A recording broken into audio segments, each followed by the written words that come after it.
Bonjour, merci aux organisateurs, merci à l'ORT, merci Hommage pour tout ce qu'ils font de manière générale. Donc j'aimerais juste introduire ce panel en disant combien je suis heureuse de voir un colloque d'histoire qui soulève des questions toujours d'actualité. On a entendu l'actualité du travail de l'ORT, on connaît l'actualité du musée. Mais la question qui nous est posée de manière générale, il me semble, et qui fait écho à l'actualité, c'est comment accueillir des immigrés, des étrangers, comment accueillir les pauvres, qui s'en occupe? Est-ce que c'est l'État? Est-ce que ce sont des associations? Des associations de quelle sorte? Des associations générales, des associations communautaires, si on peut utiliser ce terme. Donc, depuis l'arrivée des Juifs russes à Paris à la fin du XIXe siècle, la communauté juive s'est organisée pour s'occuper des siens. Et c'était la communauté française, juive française déjà sur place, alsaciens à Paris pour une grande majorité d'entre eux pour leurs origines, mais aussi les juifs russes, et c'est ça ce qu'on va aussi entendre dans cette panel. Les juifs russes eux-mêmes se sont organisés pour accueillir, pour aider.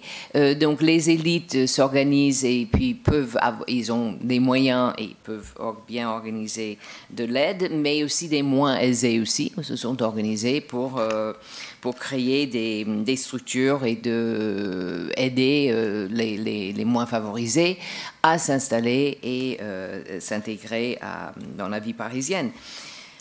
J'aimerais tout de même me rappeler quelque chose, c'est que la philanthropie, les différents termes qu'on a pu utiliser à différentes époques, la bienfaisance, etc., ce n'est jamais quand même sans tension.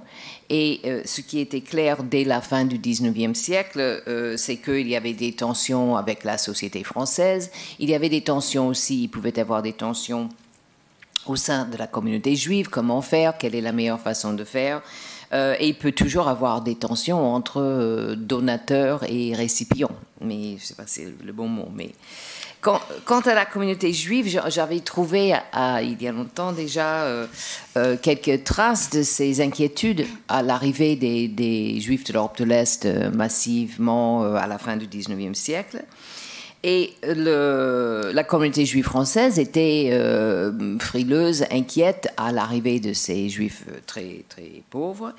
Et d'autant plus que la société française attendait que la communauté juive, que la société française voyait comme une communauté aisée ou avec des moyens, et que donc l'attente était que la communauté juive s'occupe des siens.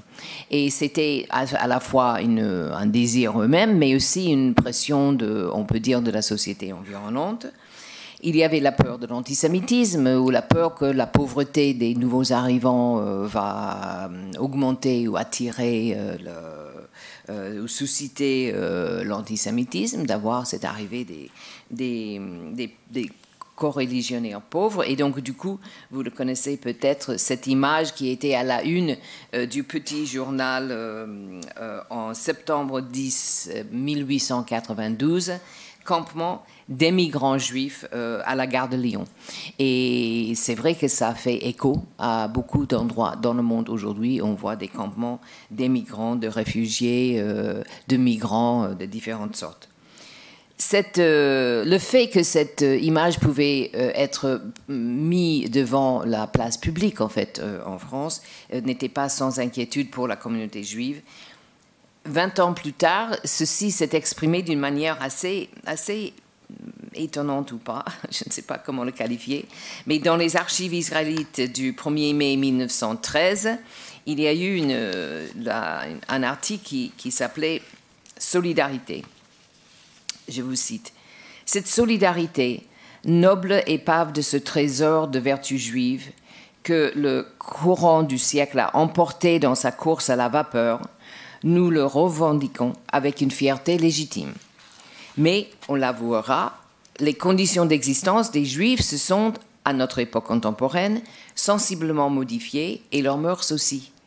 L'individualisme, chez Israël, comme en dehors, a recouvré tous ses droits. Chacun pour soi, pour le bien comme pour le mal. Voilà le principe qui doit nous guider dans l'appréciation des faits. Cette tunique de Nessus, qu'est la solidarité juive, dans le sens que ces messieurs, les antisémites, l'entendent, elle est tombée de nos épaules depuis le jour où, en droit comme en équité, la responsabilité collective a fait place à la responsabilité individuelle.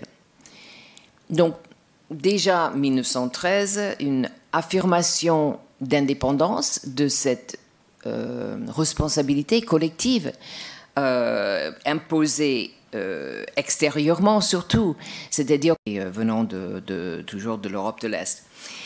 Dans une période avant le développement de l'État social, les gens s'organisaient pour l'entraide. Il y avait non seulement des organisations, des associations qui sont mises en place par les Juifs français, il y avait aussi des sociétés de secours mutuels créées par les immigrés eux-mêmes. Et donc chacun cherchait à pallier aux difficultés de l'arrivée, de l'insertion, des difficultés d'être étranger, des difficultés de s'adapter à un nouvel environnement. Différents types d'aides sont possibles. Donc, quel type d'aide? Effectivement, Lort brille par son choix d'aider par le travail. Donc, on a dit il faut centenaire en France aujourd'hui. Mais cette aide par le travail, il faut aussi le rappeler, était non seulement une injonction de Maïmonide, certes, mais c'était aussi en partie aussi pour contrer l'antisémitisme en général et pour pouvoir aider ceux qui venaient d'arriver pour qu'il n'y a pas de stigmatisation contre ces pauvres, contre ces démunis, mais aussi contre l'image stéréotypée des Juifs comme non productifs. Et donc la nécessité de donner des clés, de moyens d'apprendre par le travail manuel, par les écoles agricoles qui ont été créées par Lort aussi un peu partout. Les questions du colloque donc sont à la fois de restituer les activités peu connues parfois de cette époque, mais aussi de réfléchir sur les changements dans le temps, la façon dont une organisation a pu aussi changer des modes d'action à travers le temps, tout en restant fidèle à ses origines. Je terminerai par dire que de manière générale, je suis ravie du bond historiographique ces dernières années sur la philanthropie. Une réflexion sur les modes d'action, une réflexion sur la façon de qui fait quoi, questionnant les acteurs, questionnant les façons d'intervenir, le rapport entre le public et le privé. Donc c'est intéressant que Lort soit sous contrat aussi de l'État. Donc ces formes d'interaction sont importantes. On pourrait travailler plus peut-être sur le rapport des donateurs à ceux qui reçoivent les efforts de ces organisations. Dans cette séance, on va voir comment les élites russes aidaient leurs frères malheureux. On verra plus tard des activités des Juifs français, mais on pourrait aussi ajouter selon les moments. Donc les acteurs peuvent être les acteurs de la société donc française, peuvent être les acteurs venant des communautés eux-mêmes d'immigrants, donc ici les élites russes, mais je pense aussi à d'autres acteurs qui sont intervenus, vous m'excuserez en tant qu'américaine, de rappeler les Juifs américains étudiés par Laura Hobson Ford pour l'immédiat après Deuxième Guerre mondiale, Catherine Colomb, Constance Paris de Bollardière aussi, qui ont vu comment d'autres acteurs venant de loin pouvaient aussi agir ou vouloir agir dans cette grande la nébuleuse philanthropique, comme dirait Christian Topalov. Donc il y a toute une forme d'activité dont on peut faire référence. Et donc je pense que les travaux d'aujourd'hui sont importants de s'intégrer dans ces recherches sur la façon dont, en général, on peut apporter de l'aide, qui le fait, comment on le fait concrètement. Donc il s'agit ici de se pencher sur les élites russes pour cette première table ronde, ces premières interventions. Ils font partie d'une histoire donc que je plaide en tant qu'historienne, une histoire longue, complexe, une histoire longue et complexe de solidarité, une solidarité souvent asymétrique comme toute œuvre philanthropique, mais ô combien nécessaire. Alors, je vais maintenant donner la parole d'abord à Marie Aboulker, auteure d'un mémoire de Master 2 à l'EHESS qui a été publié sous le titre « Trajectoire philanthropique chez les élites juives, le comité de bienfaisance israélite de Paris, 1880 à 1914 ».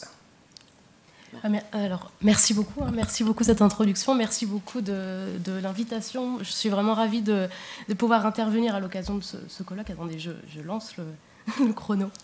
Alors, en fait, alors qu'on célèbre aujourd'hui aujourd'hui cette année les 100 ans de l'ORT en France, se pose la question de la place de l'apprentissage et de la formation professionnelle dans la communauté juive en France en 1921, au moment de cette installation. En effet, l'installation de l'ORT bénéficie, selon moi, d'un contexte qui est doublement favorable.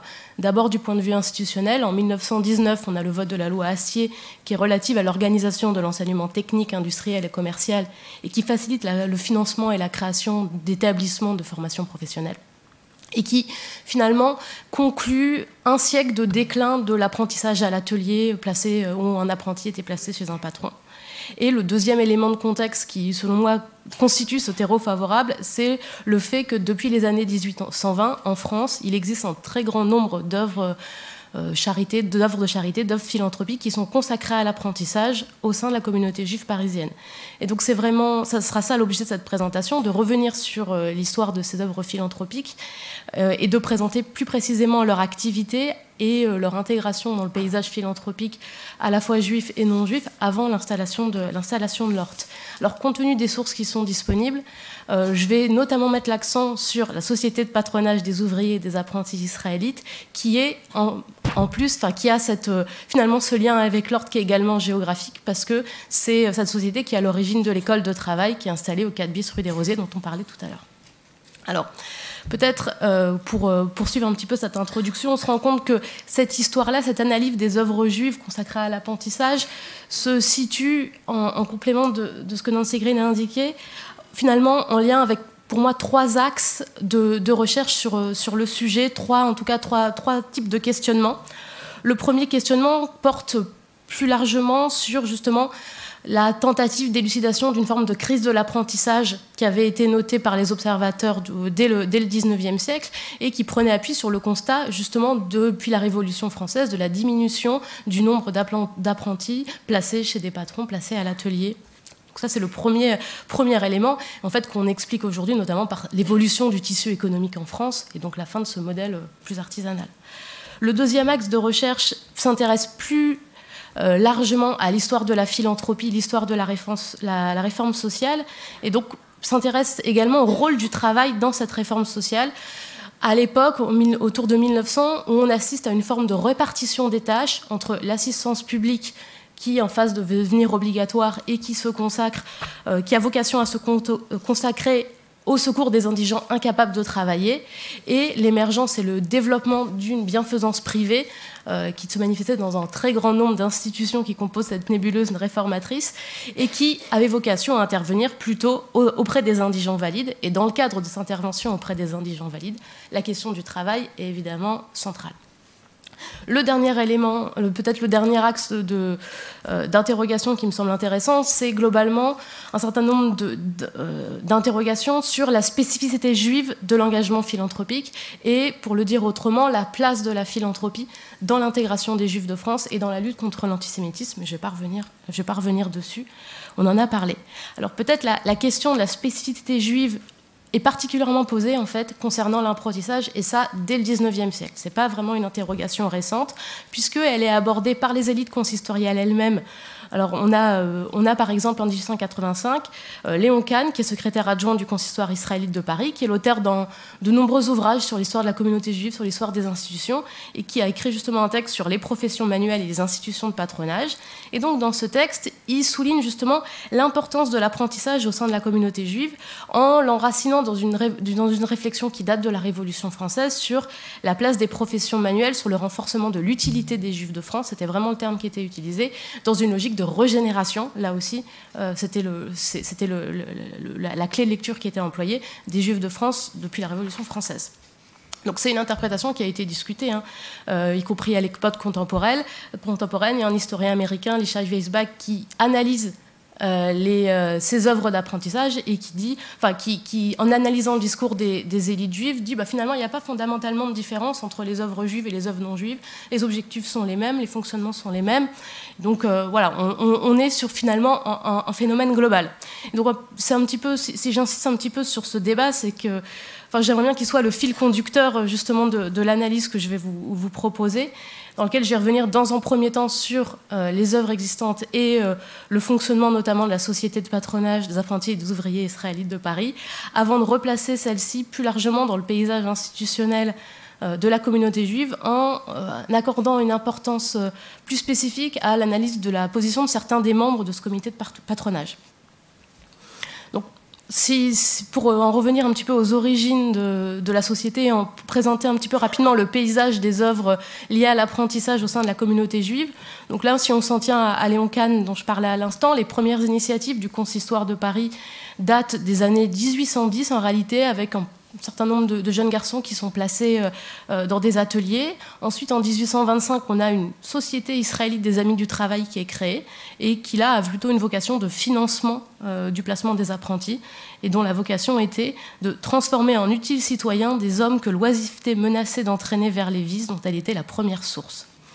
Donc, en 1850, on a une nouvelle société, cette société des Amis du Travail disparaît, on a une nouvelle société qui est créée des jeunes garçons israélites de Paris et dont l'objectif est de pourvoir au placement en apprentissage du plus grand nombre possible d'enfants pauvres, en assistant par une subvention mensuelle et par une surveillance active les jeunes garçons qui se livraient à l'apprentissage des arts et métiers. Alors, cette société va fusionner ensuite avec un cours du soir qui était organisé depuis 1845 par le médecin Manuel Leven et donc donne naissance en 1952 à la Société de patronage des apprentis et ouvriers israélites. Alors, initialement, le cœur de mission de la société était d'organiser les conditions de l'apprentissage par le financement de celui-ci et par la surveillance de la manière dont il pouvait se dérouler. Et à partir de 1860, on a une innovation qui est introduite, puisque alors que le nombre d'apprentis augmente, il est décidé de, je cite, réunir dans une même maison, sous une surveillance unique, ceux de ces apprentis, disperser ces différentes familles et de fonder une école de travail, donc qui était destinée à héberger les apprentis et à leur apporter une formation complémentaire. En fait, c'était pas... et qui n'était pas une innovation, qui était pas tout à fait une innovation, puisqu'on avait un modèle d'école de travail similaire qui avait déjà été créé dans les années 30 à Strasbourg et à Mulhouse. Donc, cette école de travail, elle est installée d'abord rue des Singes dans le 4e arrondissement et ensuite va s'installer en 1876 dans l'ancienne maison de l'orphelinat de Rothschild qui est installée 4 bis rue des Rosiers. Donc, le comité de patronage en 1878 est reconnu d'utilité publique et devient ainsi plus autonome dans son financement.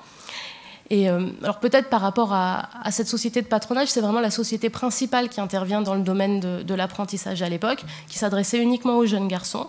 Alors si on replace un petit peu dans un paysage plus large, à nouveau Léon Kahn, quand il décrit les associations de patronage, on identifie 5 en réalité.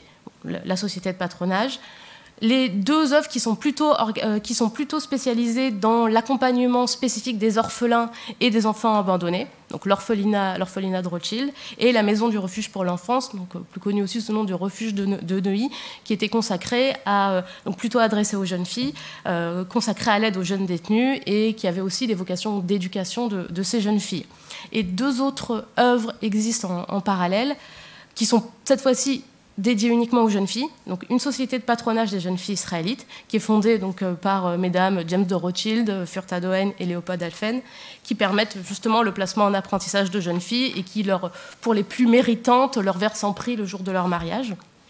Et dernière œuvre, l'institution Bischofsheim, qui est connue sous le nom également de l'école de travail pour les jeunes filles israélites, qui est fondée en 1872 et qui accueille par concours des jeunes filles pour 3 ans et qui sont formées ou pour devenir institutrices. Et d'ailleurs, cette institution Bischofsheim, elle va jouer un gros rôle dans la formation des institutrices de l'Alliance israélite universelle et des formations également plutôt dans les domaines, on va dire, industriels et commerciaux, on va dire, pour former des ouvrières, des fleuristes, des couturières qui ensuite étaient placées.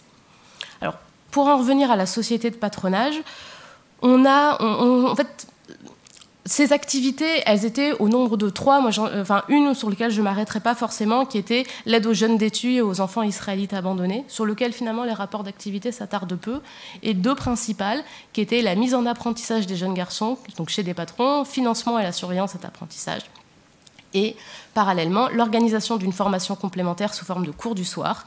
Et donc cette école, là on voit bien un petit peu la particularité de cette école de travail, c'était à la fois un lieu d'hébergement pour les élèves internes qui étaient placés pendant la journée et qui organisait des cours qui étaient fournis à l'ensemble des apprentis qui étaient accompagnés par la société de patronage. Donc, ce qui est intéressant, c'est qu'on se rend compte qu'il y a la coexistence ici de 2 formes en fait, d'apprentissage qui, dans une époque de transition, à la fois des formations à l'atelier et le début de l'école professionnelle. Les statuts précisent aussi dans les conditions d'admission pour rejoindre cette société israélite. Donc, pour être admis à profiter du patronage de la société, le jeune garçon israélite doit justifier avoir reçu des notions d'instruction primaire, avoir célébré sa majorité religieuse et être entré en apprentissage. Donc, l'admission est décidée par une commission spéciale qui se renseigne sur la situation matérielle des familles, leur charge d'enfants. Il donne la préférence aux nombreuses familles et aux enfants abandonnés. Le candidat est visité par un médecin. Il n'est accepté que si le médecin lui trouve les forces qui exigent le travail dans un atelier et le travail du métier plus tard. Donc, il ne s'agit pas de la charité, il s'agit vraiment de donner une qualification à des élèves capables de travailler. À noter qu'il n'y a pas, si la religion est présentée parmi les conditions d'admission, il n'y a rien sur l'origine des apprentis qui pourraient être formés. Alors pour rentrer un petit peu dans le détail plus précisément de l'école du travail, on a des éléments de description de son fonctionnement dans le rapport du jury de l'exposition universelle de 1900, puisque l'école de travail a reçu un prix, et donc elle est décrite ainsi. Elle a pour objet de loger, de nourrir et de surveiller un certain nombre d'apprentis israélites, de les encourager dans le travail professionnel tout en complétant leur instruction primaire, de leur procurer ainsi la sécurité de l'existence et la dignité d'un métier honorable et rémunérateur. Alors, ce même rapport va décrire 2 corps de bâtiments, l'un donnant sur la rue et mesurant 15 mètres de façade, l'autre ayant vue sur une cour de 90 mètres carrés de superficie, faisant partie de l'établissement. L'école compte d'ores et déjà une bibliothèque, un réfectoire, des salles de classe, des dortoirs, ainsi que les logements et les bureaux du personnel de l'école. Ce qu'on peut indiquer également, c'est qu'il y a 2 tiers des apprentis suivis par la société de patronage qui sont internes à l'école de travail. Et au sein de cette école, l'enseignement fourni correspond globalement à un enseignement primaire élargi, qui vise d'abord à la préparation du certificat d'études. On n'est pas sur la formation à vocation professionnalisante, mais on est sur de l'histoire, de la géographie, de l'arithmétique, auquel s'ajoutent quand même quelques éléments de géométrie, de physique et de chimie, de mécanique et de comptabilité qui leur y sont enseignés par des professeurs spéciaux. Dernière spécificité, l'école accorde une grande place aux cours de dessin, assurés d'abord à l'école municipale de la place des Vosges et ensuite par un professeur recruté à cet effet. Voilà. Le dernier point dans cette éducation, il y a également un cours d'instruction religieuse qui est assuré par le directeur de l'établissement. Alors, qui sont les apprentis ? En fait, on ne sait pas grand-chose sur notamment l'origine des apprentis. Est-ce qu'ils étaient recrutés chez les juifs parisiens ? Est-ce qu'ils étaient recrutés sur des juifs d'autres origines ? Là, je n'ai pas, à ce stade, pas d'éléments qui permettent de répondre à cette question. Et finalement, ce que l'on sait, c'est que sur la centaine d'apprentis qui sont chaque année accompagnés par la société de patronage, il y en a à peu près 15-20 qui quittent la formation chaque année. Et finalement, les rapports d'activité se contentent de décrire les domaines d'activité des apprentis. Donc, parmi les plus représentés, par exemple, en 1892, on trouve les compositeurs typographes, les bijoutiers, les orfèvres, les graveurs, les menuisiers, les ébénistes, sachant que ce sont les métiers du textile qui sont les plus prisés. Puisque alors là, on a notamment dans un rapport d'activité, vous voyez par cette nomenclature que le métier de tailleur rencontre la majorité des suffrages. Réjouissons-nous de ce que l'avenir du costume ne soit pas encore près de péricliter en France. Donc, en 1919, la société liste environ 50 élèves qui sont devenus patrons, tout en rappelant que notre but principal, c'est simplement que vous deveniez tous de bons et habiles ouvriers. À l'heure où la situation économique impose plus que jamais une production intensive, il est de première importance pour le pays que la vague de travail se répande partout, que de bons artisans se forment, que l'apprentissage s'organise avec méthode et esprit de suite. Peut-être dernière question qui peut se poser sur justement les activités de la société de patronage, c'est le judaïsme dans tout ça. En fait, dans les faits, les patrons qui accueillent les apprentis ne sont pas tous juifs, mais le judaïsme apparaît comme un des fondements de la société de patronage. Bon, on l'a dit tout à l'heure, la religion était un critère de recrutement des apprentis, mais plus largement, on sait que les premiers rapports d'activité sont adressés aux cherques religionnaires. Par ailleurs, on a les différents grands rabbins de France et de Paris qui sont systématiquement membres de la société et qui jouent un rôle fondamental dans la collecte de dons. Ainsi, en 1896, on sait que le grand rabbin Dreyfus a appelé aux dons lors de la quête annuelle de Hanouka, et dont le produit nous a été consacré cette année. Donc plus largement, donc on a effectivement des élèves qui sont juifs, sauf à l'exception peut-être de la Première Guerre mondiale où les rapports disent que justement l'école a accueilli toutes sortes d'enfants qui avaient besoin d'un hébergement pendant la guerre. Et donc on a effectivement des cours d'instruction religieuse, sachant qu'à partir de 1806, le directeur de l'école de travail, Félix Mayer, était rabbin. Alors, au-delà de ce critère d'identification tant des financeurs que des bénéficiaires de la société de patronage, le judaïsme est présenté comme un fondement, un principe moral à l'origine de l'activité de la société, puisqu'il est indiqué « Nous pratiquons le principe de solidarité, celui que la Bible nous a enseigné. Nous comptons sur le cœur religieux et compatissant de nos souscripteurs. Notre socialisme puise son principe dans un sentiment religieux et non pas dans un sentiment de jalousie et de haine. Nous prétendons abaisser personne, nous voulons au contraire élever ceux qui sont en bas de l'échelle sociale. » Alors maintenant, je vous propose peut-être de changer, pour terminer un petit peu, de changer d'approche, changer d'échelle et de replacer la société de patronage dans un environnement plus large en repartant de l'analyse des membres. Parce qu'en fait, la société est dirigée par un comité qui est chargé de gérer les affaires de la société, de chercher des financements, de s'occuper de l'organisation, etc. Et donc il y a 50 membres qui font partie de ce comité, auxquels s'ajoutent des membres honoraires, des grands rabbins, des membres de la famille Rothschild, etc. Mais voilà, ce comité de 50 membres, il est piloté d'une certaine manière par un bureau exécutif qui compte 5 membres et sur lequel je vais m'arrêter un petit peu parce que en fait, c'est assez intéressant quand on analyse ces membres entre 1878 et 1920, on se rend compte que ça donne une vision assez intéressante de la manière dont cette société de patronage s'intègre dans la nébuleuse des œuvres de la communauté juive. Parce qu'en fait, on se rend compte qu'on peut distinguer 3 grands ensembles. Le premier ensemble, c'est le lien avec le consistoire, avec la direction de la communauté juive, avec le consistoire israélite. Et ça, c'est une constante jusqu'à la Première Guerre mondiale. Les membres sont nombreux à être membres du consistoire central. Donc, je vous donne quelques noms à titre d'exemple, mais Albert Cohn, qui est une personnalité très connue dans le monde de la philanthropie au XIXe siècle, il a été précepteur des enfants Rothschild. Il a été un philanthrope particulièrement actif à la fois en France, en Algérie et en Palestine. Et donc là, il était président de la société et membre du consistoire, il est délégué d'Oran. On a également Eugène Manuel, qui est délégué pour Lyon au consistoire, Abraham C., Léon Sleiman, qui sont tous membres du bureau de la société de patronage et membres du consistoire central. Pour moi, cette présence des membres du consistoire au sein de la société confirme en quelque sorte son statut d'œuvre quasi officielle, même si on est sur une œuvre qui était clairement indépendante et il n'y avait pas de lien hiérarchique entre le consistoire et la société de patronage, mais quand même un lien qui était assuré par justement ces circulations des membres entre les deux structures. Le deuxième ensemble, et donc la deuxième nature de lien avec les œuvres existantes, c'est finalement le fait qu'il y a l'essentiel de ces membres sont en quelque sorte des personnes spécialisées dans la philanthropie communautaire. En fait, de nombreux membres de la société de patronage ont également exercé d'autres fonctions, notamment au sein du comité de bienfaisance israélite de Paris, qui est chargé, pour rappel, de venir en aide par des secours en argent et en nature aux indigents du culte israélite des départements de la Seine et de la Seine-et-Oise et de protéger les enfants du même culte qui ont un besoin d'assistance.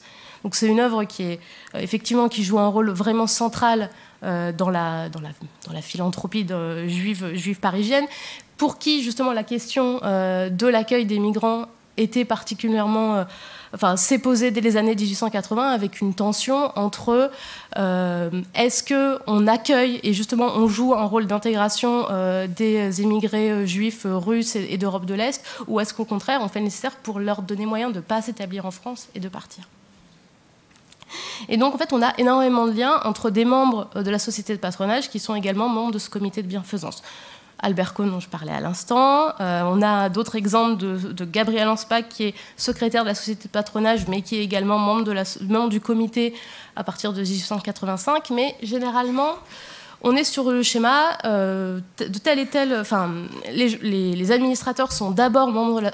chronologiquement, d'abord membres de la société, du comité de bienfaisance, et ensuite... Quelques années plus tard, ils deviennent membres de la société de patronage comme s'ils se spécialisaient dans la question de l'apprentissage, qui était un sujet qui était finalement peu traité par le comité de bienfaisance. Il y a un seul des membres du comité de bienfaisance qui est Émile Leven et qui avait des fonctions exécutives dans les deux associations puisqu'il était vice-président à chaque fois. Donc, par ailleurs, on peut observer qu'il y a d'autres engagements qui sont visibles, notamment dans les affaires scolaires de la communauté juive parisienne, puisqu'on a également Albert Cohn, Eugène Manuel, Manuel Leven et donc Émile Leven qui sont membres du comité des écoles. Dernier lien possible, certains membres ont également des liens avec la fondation Bischofsheim, donc la version féminine de l'école de travail, soit directement, donc Hartwig Derenbourg est le secrétaire de la fondation Bischofsheim, soit dans le cadre d'un partage des rôles au sein du couple entre les différentes sociétés. Manuel Leven, qui est membre de la société de patronage, version masculine, et son épouse, qui est membre de la fondation Bischofsheim. Dernier élément, peut-être, et ça, je pense au nom que j'ai cité, j'ai pu laisser quelques indices. On a un lien qui est très, très intense avec l'Alliance israélite universelle. En fait, parmi les membres fondateurs de l'Alliance israélite universelle, on en a deux qui sont membres du bureau de la société de patronage. On a Charles Netter, et qui d'ailleurs, dans l'appel de 1860, est identifié comme négociant membre du comité de la société de patronage des apprentis israélites de Paris, et Eugène Manuel.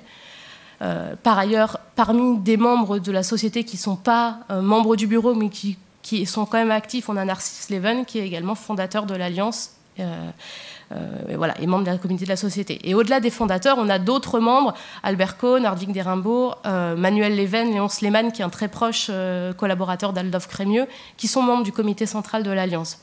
Donc, je pense que là aussi, je pense que c'est peut-être un élément assez intéressant pour identifier cette spécificité du comité de patronage, société de patronage. Par exemple, sur le comité de bienfaisance, il y avait aucun lien avec l'Alliance. On n'était pas du tout sur les mêmes philanthropes, on n'était pas du tout sur les mêmes profils. Là, on se rend compte que voilà, on a des membres qui sont finalement assez homogènes. Ils occupent principalement des professions intellectuelles, ils sont des notables communautaires, engagés dans le soutien aux indigents de la communauté et pour qui, on va dire, l'éducation constitue une cause qui est centrale, levier du rayonnement du judaïsme et des valeurs républicaines.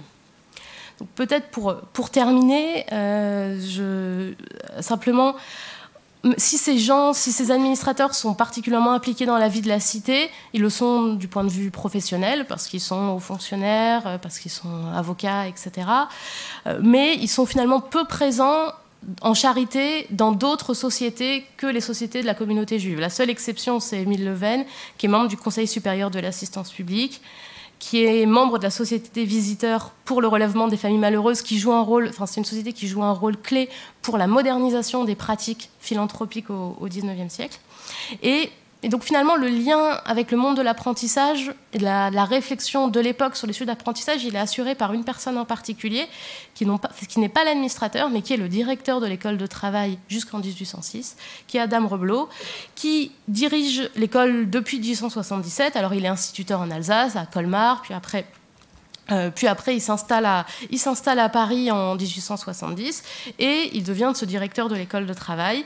Et en fait, il a d'autres engagements et il est également membre de la Société de protection des apprentis et des enfants employés dans les manufactures, qui est fondée en 1860 et qui a pour ambition d'améliorer les conditions des apprentis et des enfants employés dans les manufactures par tous les moyens conformes aux lois sur l'apprentissage et sur les travails des enfants dans l'industrie. Donc c'est pas une société qui accompagne des enfants, des jeunes gens, mais c'est plutôt un cercle de réflexion sur l'apprentissage qui va financer des institutions, verser des récompenses et publier de nombreux ouvrages sur le sujet. Donc peut-être, voilà, on se rend compte qu'en travaillant sur les dirigeants, on change un petit peu le regard qu'on peut porter sur la société de patronage et sur l'apprentissage au sein de la communauté juive. On se rend compte que, voilà, il y a des liens avec la société, avec les réflexions de l'époque sur le sujet, mais on reste quand même sur un univers qui est très circonscrit, qui est très centré sur la communauté juive et ses institutions. Alors peut-être, au terme de cette présentation, que retenir voilà, au moment où l'ordre s'implante en France, on se rend compte que l'apprentissage n'était pas du tout un sujet absent de la communauté juive parisienne. La cause avait mobilisé des personnalités parmi les plus brillantes de l'époque et des moyens importants avaient été consacrés. Après, peut-être que les objectifs de la société de patronage étaient quand même assez différents, enfin, n'était pas fondamentalement différent des œuvres consacrées à l'apprentissage qu'on pouvait trouver à Paris. Elle conserve une dimension confessionnelle dans son fonctionnement et dans le recrutement de ses bénéficiaires et de ses dirigeants. Et donc, peut-être, pour terminer, voilà, quelle continuité voilà, on peut voir avec l'ORT et les œuvres d'assistance juive déjà existantes. Donc, effectivement, si tous ces éléments peuvent constituer un contexte qui est essentiel pour accueillir d'une certaine manière et faciliter le développement de l'ORT en France. Celle-ci, l'ORT va justement témoigner d'une évolution assez importante du modèle. D'abord parce qu'elle va renforcer la dimension enseignement professionnel, qui était encore assez éloignée des activités de la société de patronage et des écoles existantes. On le voit bien dans ce qu'était l'école de travail. On n'était pas encore dans la formation professionnelle.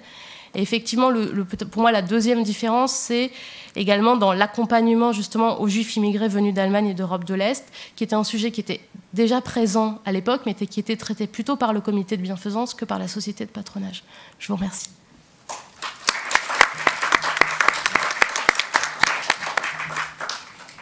Merci beaucoup. Je suis toujours impressionnée et heureuse de voir le fait en fait d'avoir trouvé tant de sources sur ces organismes que à un moment donné j'avais vu qu'ils existaient, mais je ne soupçonnais pas qu'il y avait autant de possibilités de faire une étude plus approfondie. Et là, vous nous donnez aussi un survol des questions qui sont importantes par rapport à cette grande question de l'apprentissage qu'effectivement vous vous rappelez, c'était déjà une question de la société française, et que là, de voir comment les élites de la communauté juive française a pu mettre en œuvre et penser cette question particulièrement pour les juifs démunis et les immigrés en particulier qui sont arrivés en masse à la fin du 19e. Donc, je passe maintenant la parole à Lorraine Demeaux, docteur en histoire, membre du CRHS à l'Université de Paris 1. Elle a publié Une grande famille russe, les Gunsberg, Paris-Saint-Pétersbourg, 19e, 20e siècle, chez Perrin, et que ça nous permet maintenant de voir le versant des élites russes qui ont pu intervenir. Peut-être, oui, on change de place, sinon, voilà, je vous donne ça. Bonjour à tous. Moi aussi, je tiens évidemment à remercier les organisateurs du colloque de m'avoir invité pour cette belle journée d'anniversaire pour l'ORT France et de me donner ainsi la possibilité de partager avec vous quelques réflexions sur les origines russes de l'ORT. Alors, tout à l'heure, Nancy Green a parlé de l'importance de l'histoire longue. Donc, effectivement, ici, je vais vous emmener pendant cette communication. On va remonter dans le temps, plus loin dans le 19e. Mais aussi, on va voyager puisque nous allons vraiment quitter le Marais et quitter la France pour la Russie et voir un peu comment, justement, ces idées philanthropiques ont peut-être voyagé d'une ville à l'autre, d'un pays à l'autre, avec sans doute des influences réciproques d'ailleurs. Évidemment, ce colloque me permet aussi d'évoquer l'engagement des Gainsbourg au sein de la communauté juive. Et il me semble naturel peut-être de citer, pour commencer, d'évoquer l'ouverture en mai 1995, donc dans une période relativement récente, à Saint-Pétersbourg, d'une école Hort-Gainsbourg. Cette école, c'est un émouvant, vraiment très émouvant hommage envers ceux qui ont dû quitter la Russie de façon précipitée au moment de la révolution bolchevique et qui du coup ont laissé derrière eux leur fortune, qui était immense, mais aussi et surtout peut-être leur raison d'être. Leur raison d'être, c'était vraiment leurs activités au sein de la communauté juive et leurs activités philanthropiques en Russie de façon plus générale. Alors cet engagement des Gainsbourg, il implique plusieurs générations. Vous avez le premier baron de Gainsbourg, le fondateur de la dynastie, mais aussi de la banque, qui est Eftzel de Gainsbourg. Vous avez son fils Horace. Alors ici, Eftzel est représenté et peint par Dubuff, un peintre français fameux. Donc c'est un tableau qui date du Second Empire, du milieu des années 1850. Horace, donc son fils, mais aussi après eux, les fils d'Horace, par exemple David, l'orientaliste, ici dans sa bibliothèque à Saint-Pétersbourg, ou encore Alexandre dit Sacha, qui a lui aussi été à la tête de la communauté juive de Saint-Pétersbourg au moment de la Révolution, ou encore Pierre, qui avait épousé Yvonne Deutsch de la Meurthe et qui a été engagé dans des activités philanthropiques parisiennes après son mariage en France dans les années 1910 et jusqu'à sa mort. Alors, je vais rester sur cette image plutôt. Donc, tous ont été des piliers de la vie communautaire en Russie et en France. Et à l'examen de leur trajectoire biographique des uns et des autres, on voit qu'une culture familiale solide se dessine, à l'intérieur de laquelle les femmes sont aussi partie prenante. Cette culture familiale, c'est bien la fidélité à la religion juive d'une part, et d'autre part, c'est l'implication philanthropique. Et cette culture familiale se transmet à travers les générations. Leur lien à l'Orte l'illustre particulièrement, puisque cela remonte aux origines. Horace de Gainsbourg est fondateur de l'Orte en 1880, mais se poursuit jusqu'à aujourd'hui à travers leurs descendants. Un certain nombre ont été liés à l'Orte. Jean de Gainsbourg, mais aussi Vivien de Gainsbourg, Marc de Gainsbourg aussi, je crois. Leurs descendants aussi qui ne portent pas le nom, mais qui sont aussi des descendants, comme par exemple Vladimir Alperin ou encore Gabriel Ashkenazi. Bon, j'en oublie sans doute, mais il y en a beaucoup qui ont été et qui restent engagés dans l'Orte jusqu'à aujourd'hui. Donc en rappelant les différents aspects de l'engagement politique et philanthropique des Gainsbourg, vous allez voir en effet que cet engagement, il n'est pas que philanthropique, il prend une dimension politique dans le contexte russe, se dessine une belle cohérence de ce qui leur tient à cœur des années 1830 jusqu'à la Révolution, jusqu'à la Première Guerre mondiale, à la Révolution, et ça se poursuit sans doute par la suite, mais moi je n'irai pas au-delà. Alors d'abord, je voudrais qu'on voit un peu les Gainsbourg et qui, dans un premier temps, je vais vous montrer leur tradition d'engagement, comment s'est formée cette tradition d'engagement pour les droits des Juifs. Cet engagement, il s'inscrit dans le cadre très spécifique de la Russie autocratique. Ici, il est question des droits des Juifs, pas encore vraiment de l'égalité des droits pour les Juifs. De toute façon, la Russie est un empire dans lequel le statut des individus est profondément inégalitaire. Un statut des Juifs a été édicté en 1804. Il a été complété en 1853. Et il fournit le cadre juridique très imparfait de leur existence. Ce cadre juridique, il limite notamment il est limité géographiquement, il limite leur lieu de vie à une zone géographique qu'on appelle la zone de résidence juive. Ensuite, on peut du coup désigner cette zone de résidence juive comme les territoires juifs de l'Empire russe, hors de laquelle ils n'ont pas le droit de résider.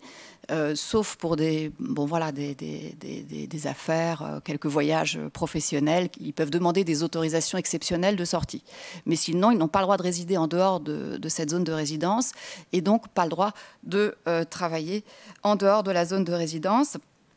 on trouve quand même des communautés juives autorisées officiellement qui étaient en fait implantées à l'extérieur de la zone de résidence juive. Donc cette zone de résidence, je pense que parmi vous, un certain nombre la connaissent déjà bien, mais ça correspond grosso modo au monde ashkénaze, au monde des shtetl.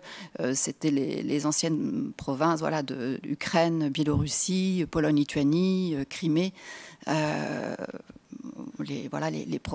La zone de résidence juive, donc c'est un vaste espace qui a une logique de ghetto, mais qui ne peut pas être vraiment comparé à un ghetto, puisque c'est un espace dans lequel ils vivent mélangés aux populations non juives. Par ailleurs, donc des communautés juives existent en dehors de cette zone de résidence, qui sont les juifs d'Asie centrale, les juifs de Boukhara, aussi les juifs de montagne au Caucase, ou encore les juifs de Varsovie, qui ne sont pas dans la zone de résidence, qui ont aussi une autorisation de travailler et de vivre là où ils sont nés. Donc, l'engagement des Gainsbourg va évidemment être aussi lié à cette limitation juridique et à ces contraintes juridiques qui sont imposées dès l'origine, en fait, dès l'annexion de ces provinces où vivent de nombreux juifs sous l'impératrice Catherine II et qui est prolongée. Ces contraintes sont prolongées de règne en règne tout au long du XIXe siècle. L'engagement des Gainsbourg pour défendre les droits des Juifs se confond aussi, du coup, souvent avec leurs intérêts propres, c'est normal, mais les dépasse aussi largement. Le premier combat, c'est un combat pour le droit à s'établir hors de la zone de résidence. Et on va voir que dans ce premier combat, Hetzel de Gainsbourg est moteur. Hetzel, il doit à son éducation, en partie moderne, puisqu'il parle et écrit le russe, il doit à son éducation une réussite professionnelle, exceptionnelle. Et le cadre de cette réussite, c'est la Russie de Nicolas Ier, 1825-1855. Et donc, sa réussite professionnelle s'inscrit dans la zone de résidence juive. La famille Gainsbourg est originaire de Günzburg, mais au XVIIIe, ils sont à Wilno, actuel Vilnius. Lorsque Wilno est intégré lors du troisième partage de la Pologne à l'empire des tsars, un membre de la famille, le père d'Hetzel, Gabriel Yakov, épouse une jeune femme de Vitebsk et du coup s'implante à Vitebsk, et c'est là où Hetzel naît en 1813, donc juste après l'occupation par les troupes napoléoniennes de la ville de Vitebsk. Hetzel a vécu à Orsha, où il a épousé la fille du maître de poste, puis il a établi ses activités, ses affaires, le comptoir Gainsbourg à Kamenets-Podolsk. Il est d'abord associé à son père, mais il est vraiment très talentueux et fait fructifier les affaires familiales dans le domaine du commerce des alcools. Et en 1833, il est marchand de la première guilde. C'est dans le cadre de l'organisation économique russe, évidemment, la marque de sa réussite. Et à partir de là, on voit qu'il va se hisser vraiment très au-dessus de l'ordinaire. Alors, le comptoir Gainsbourg, c'est le centre d'une grosse activité qui repose sur de très nombreux collaborateurs. Le secteur du commerce, de la production et du commerce des alcools, qui est un monopole d'État qui est alloué à des fermiers des alcools, dont Hetzel est justement un de ces fermiers des alcools qui est en charge du coup du commerce et de la production d'alcool dans des zones géographiques qu'il ne cesse d'accroître et qui à la fin correspond plus ou moins à presque la totalité de la zone de résidence. Dans ce secteur, les salaires de ceux qui y travaillent sont supérieurs aux revenus d'une petite boutique ou d'un employé de synagogue. Mais c'est aussi une activité qui implique d'être formé, notamment d'être capable de tenir des comptes, par exemple, pour gestion des stocks et autres, mais aussi d'être capable d'être en contact avec les autorités et donc de savoir pas seulement les mathématiques, mais aussi le russe, d'avoir appris le russe, ce qui est donc un des facteurs d'intégration. Parallèlement à cette réussite professionnelle, Hetzel va s'affirmer, qui entraîne avec lui de nombreux individus, des milliers de salariés en fait, ou de gens qui travaillent pour lui. Hetzel s'affirme comme un homme de combat. Il existe d'ailleurs dans les papiers Gainsbourg, je vous ai mis ici quelques extraits issus d'une note, sur la note de la situation du peuple juif en Russie en 1850. Ça vient des papiers Gainsbourg qui sont conservés au YIVO. C'est un document intéressant parce que l'auteur ne peut pas être établi avec certitude, mais il est clair qu'il est issu d'Eftzel, soit qu'il l'a confié, soit que c'est rédigé par un de ses employés, un de ses secrétaires, mais en tout cas, c'est clairement des préoccupations qui vont rester au cœur de sa vie. Les difficultés mises en avant dans cette note dénoncent les causes extérieures des difficultés à la communauté juive. Et notamment dénonce un contexte vraiment administratif pénible. Et c'est une perspective qui tranche beaucoup. On voit bien aussi le courage d'Eftzel dans un contexte où lui-même cherche quand même à s'intégrer dans cet ensemble impérial russe. C'est courageux puisque c'est une perspective qui tranche avec les idées les plus communément répandues dans les élites, dans les hautes sphères russes, où l'on préfère toujours stigmatiser les blocages internes à la communauté juive et à lui faire peser en fait la responsabilité de son incapacité à s'intégrer. Ici, l'idée, c'est de se poser la question, c'est la question que se pose Eftzel, comment les jeunes juifs pourraient-ils être encouragés à accéder à l'éducation et donc à sortir de leurs conditions souvent plutôt misérables ou limitées. Et le programme est fixé avec des propositions que vous voyez ici. Établissement d'abord d'un permis de séjour hors de la zone de résidence. Voilà l'objet du combat. Pour tous les travailleurs, les marchands des 3 guildes, les artisans, les cochers, et aussi pour les jeunes de 14 à 30 ans qui doivent être autorisés à circuler pour leur apprentissage ou pour être formés dans un établissement scolaire. Là, un des deuxièmes points, c'est l'autorisation pour les Juifs de tenir une auberge dans les villes et les villages, y compris en Biélorussie. Il y avait une limitation de cette activité. Un autre point qui est noté, c'est l'accélération de l'introduction de l'agriculture parmi les Juifs. Vous voyez qu'en 1850, c'est déjà un sujet qui lui tient à cœur. Et enfin, la suppression de l'interdiction de résidence pour les Juifs de la bande de 50 versts le long de la frontière avec l'Autriche et la Prusse, qui reste un des éléments de combat aussi tout au long de l'activité des Gainsbourg en Russie. Donc ces idées qui sont contenues dans cette note qui elle-même a été rédigée à Kamenets-Podolsk et datée de 1850, abordent bien les thèmes de l'apprentissage, du travail artisanal et agricole qui vont se retrouver au cœur des préoccupations des fondateurs de l'ORT 30 ans plus tard.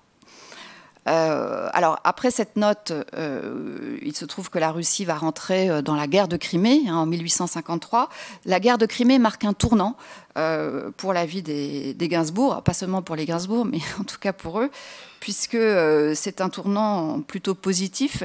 Comme les opérations militaires se déroulent à l'intérieur de sa zone de territoire de fermage des alcools, Eftzel Gainsbourg se trouve en situation d'approvisionner en fait officiellement l'armée russe en alcool. Il se trouve qu'apparemment cette tâche est parfaitement remplie, alors que dans le même temps, l'armée russe souffre vraiment de beaucoup de problèmes justement de désorganisation et d'approvisionnement, mais pas en alcool. Cette efficacité consolide sa fortune, mais aussi sa renommée au cœur même de l'administration russe. Il est déjà, en tant que fermier des alcools, amené à venir souvent à Saint-Pétersbourg. Il a déjà des liens directs avec des ministres importants ou des secrétaires d'État, bref, des membres importants de l'administration centrale. Mais là, ça consolide vraiment. Et il va s'en servir aussi pour défendre les intérêts de ses coreligionnaires. Alors, dès la fin de la guerre, en 1856, il est à la tête d'un groupe de marchands juifs qui demande au tsar l'autorisation de s'établir hors de la zone de résidence pour les marchands des premières et deuxième guildes, les diplômés du supérieur, que ce soit les instituts techniques ou les universités, les soldats qui ont fait leur service et les maîtres artisans. Cette demande est posée en 1856. La réponse du tsar va tarder un peu. Elle sera donnée en mars 1859. Un oukaz d'Alexandre II donne aux marchands juifs de la première guilde les mêmes droits qu'aux marchands russes. Les Gainsbourg viennent alors s'installer à Saint-Pétersbourg. 1852, c'est l'année de leur implantation à Saint-Pétersbourg. L'ancien fermier des alcools est désormais va devenir un banquier et un homme d'affaires accompli. Il se trouve que, étant donné que la réponse du tsar s'est fait attendre, il en a profité pour voyager avec sa famille, venir à Paris en 1856 et finalement s'implanter à Paris. Donc à partir de 1856, les Gainsbourg auront un pied à Paris et un pied en Russie. Et peut-être que d'ailleurs cette présence parisienne lui a permis aussi de voir et de s'inspirer de traditions philanthropiques parisiennes et peut-être de les appliquer à ce qu'il va ensuite mener à Saint-Pétersbourg. Donc l'autorisation va être étendue après cette oukase de 1859. On a une autorisation étendue dans les années 1860 aux diplômés des universités, aux militaires libérés du service et aux maîtres artisans. Donc ça représente à peu près 1/5 de la population juive qui peut bénéficier à ce moment-là de cette autorisation de quitter la zone de résidence juive. Donc 1859, c'est le début de l'existence de la communauté juive à Saint-Pétersbourg. Sur le plan communautaire, tout est à créer, rien n'existe. En 1859, très peu, il y a des toutes petites synagogues justement qui étaient destinées aux militaires qui étaient juifs, mais c'est pas des lieux qui ont une visibilité dans l'espace public. C'est des lieux très, très secrets. Et donc, Heftzel met en place un gouvernement de la communauté juive et recrute un rabbin. La communauté juive va être financée par les contributions volontaires des familles les plus fortunées, les Gainsbourg, les Poliakov, qui seront aussi la famille fondatrice de l'Orte, ou encore les Warszawski. Et puis en 1869, l'autorisation d'acheter un terrain pour construire une synagogue est donnée. Alors ça va prendre beaucoup de temps, et la synagogue était illustrée, la première diapo que je vous ai montrée sous le titre. Cette très belle synagogue de Saint-Pétersbourg, elle est inaugurée bien plus tard, en 1893, mais ça a pris du temps, mais le chantier est évidemment magnifique. Et elle sera inaugurée notamment par Horace de Gainsbourg, qui porte alors les rouleaux de la Torah.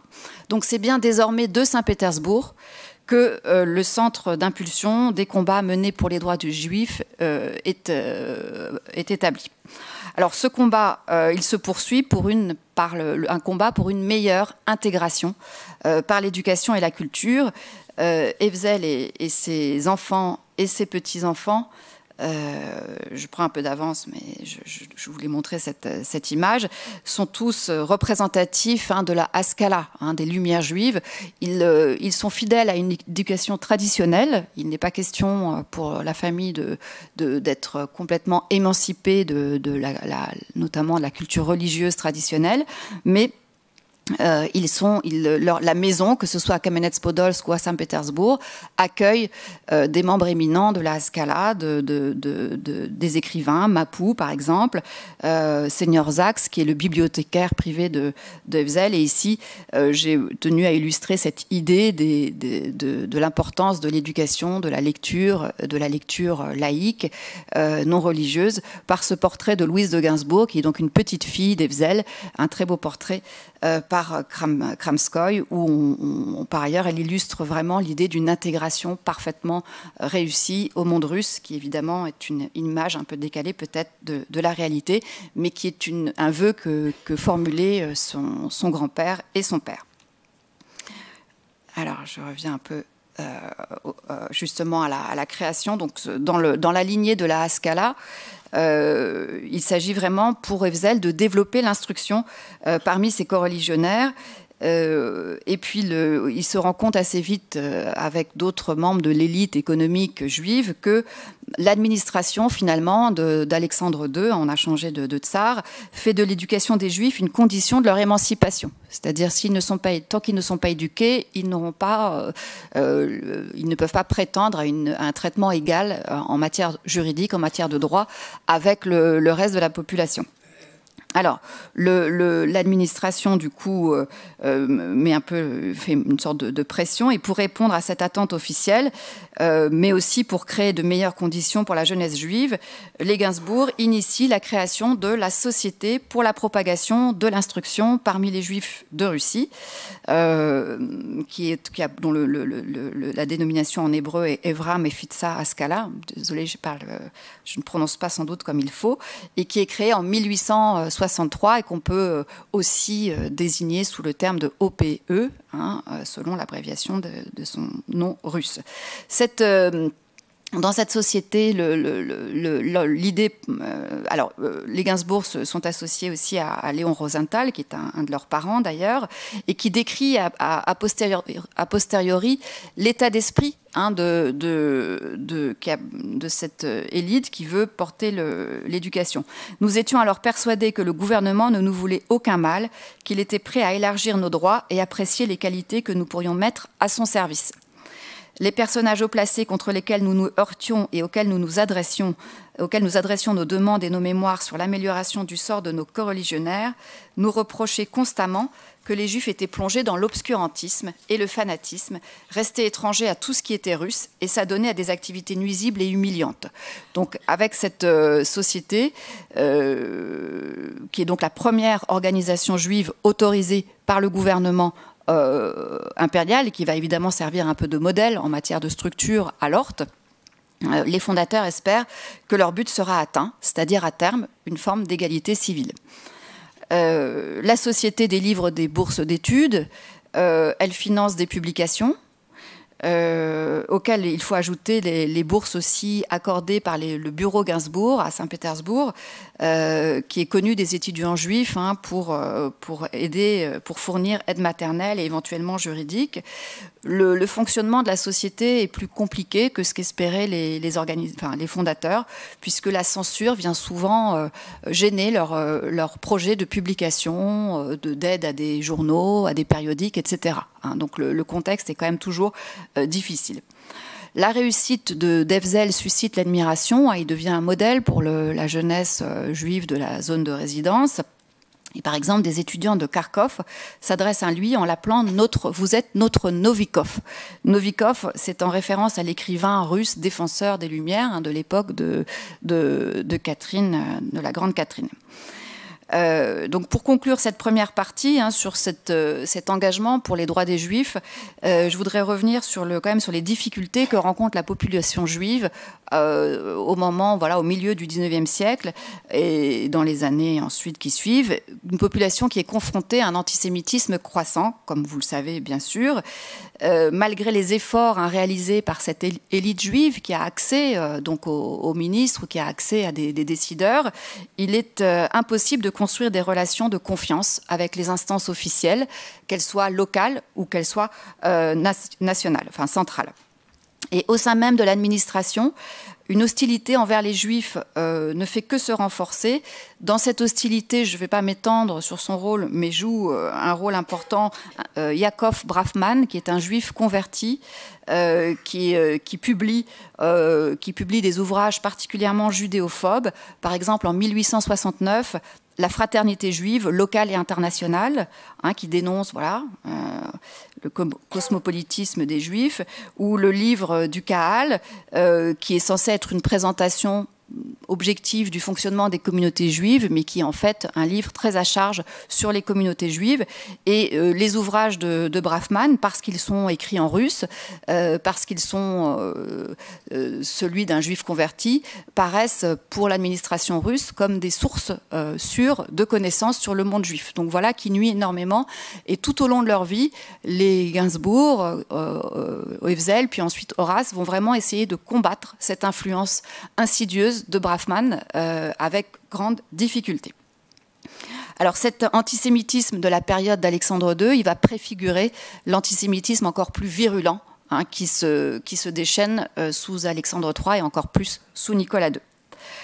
Les difficultés sont aussi économiques, comme ça a été aussi déjà un peu évoqué, en proie à une démographie galopante dans la zone de résidence juive, dans un contexte économique défavorable, où aussi la paysannerie, la paysannerie de l'Empire, les paysans serfs ont été libérés de leur servage. Je vous disais que l'ensemble autocratique n'était pas un ensemble d'égalité ni un ensemble de liberté.